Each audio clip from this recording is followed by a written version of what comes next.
And tonight we continue our preview of the race for Philadelphia District Attorney.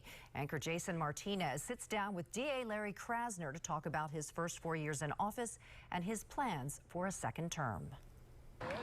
You're a politician who has done what he has promised, which is rare. It's also dangerous. But, well, people get mad. I know that, and that's what I was going to say. If you ask somebody to name the top 5 most progressive DAs in this country, your name is going to come up. Do you see that? Do you see that as a point of pride? I am very proud to be a part of that movement and to be able to, as a lawyer, to be a technician for a movement, because that's what lawyers are. You have any political aspirations beyond this?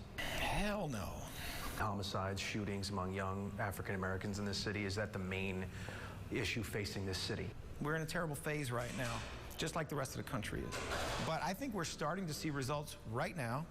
I think it is vindicating what criminologists have said, which is that this is related specifically to the pandemic, and now we got to get really smart. Do you feel that the young kids of this city who are committing these crimes, I say kids, I mean teenagers, 15, 16 years old, do they feel there are not consequences and therefore they walk around lawlessly without fear of consequences? No, I don't agree with the notion that there's a whole bunch of people running around thinking that there are no consequences. I just want to make sure that those consequences are swift and certain and that they are just and they're appropriate. When you see the numbers, do you look in the mirror? Do you say, what could I do differently to change this city? Do you bear any responsibility for the numbers? So I do look in the mirror, and I say that all the time. And do I bear responsibility? Yes, we all do, all of us. Every elected official, every person in law enforcement, and frankly, every Philadelphian bears some level of responsibility because we all want something better. And I mean that from the bottom of my heart. We want something better.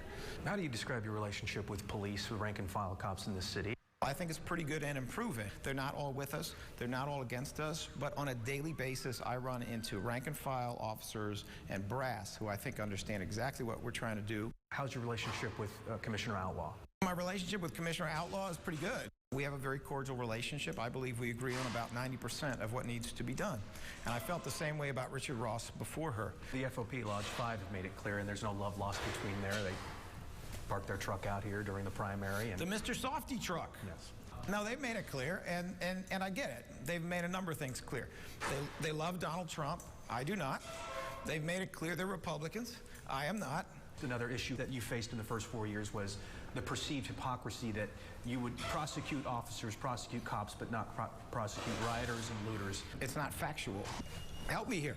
If we prosecuted hundreds of people who engage in that kind of conduct, and we're still prosecuting them, and we've prosecuted a few police officers, where's the inequity?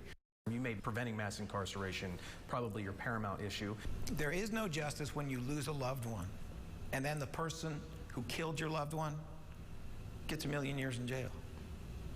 That is not justice. Justice is you never lost your loved one, because it never got that far. Why won't you debate Chuck Peruto? I have debated Chuck Peruto. He was in several different forums during the primary. He said remarkable things, and I will leave it to anyone who wants to check on them to check on them. And, you know, as I said, when we won with 2/3 of the vote and 85% of the vote in the areas most affected by gun violence, second term starts now. You know, I can spend my time doing that, or I can do what I'm supposed to be doing. Our Jason Martinez also sat down with Krasner's challenger, Republican Chuck Peruto. That interview aired last night on Fox 29, and you can watch it at fox29.com. Again, Election Day is this Tuesday, November 2nd, so be sure to get out and vote.